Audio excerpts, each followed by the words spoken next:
हाय दोस्तों, नमस्कार।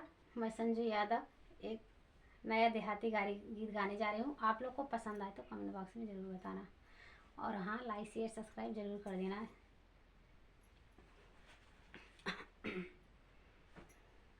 जरा सुनिला हमारे मजेदार गारी, जरा सुनिला हमारे मजेदार गारी, जरा सुनिला। समधी का बहिनी बाटी कुंवार, घूमई बीच बाजार, ढूंढई सौ सौ गयार। रात हुई गई फरार, सब ढूंढन लगे, कोई पावे ना।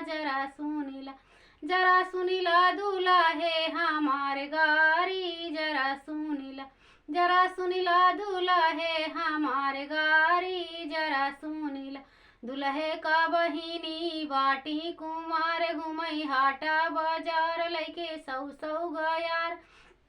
रात होई गई फरार, सब ढूंढन लागे, कोई पावे ना। जरा सुनिला हमारे मजेदार गारी, जरा सुनिला हमारे मजेदार गारी, जरा सुनिला।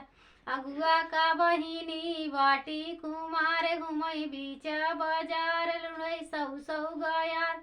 रात होई गई फरार, सब ढूंढन लगे, कोई पावे ना। जरा सुनिला हमारे मजेदार गारी, जरा सुनिला हमारे मजेदार गारी, जरा सुनिला। बरतिहन का बहिनी बाटी कुमार, घुमई बीच बाजार, ढूंढई सौ सौ गयार। रात होई गई फरार, सब ढूंढन लगे।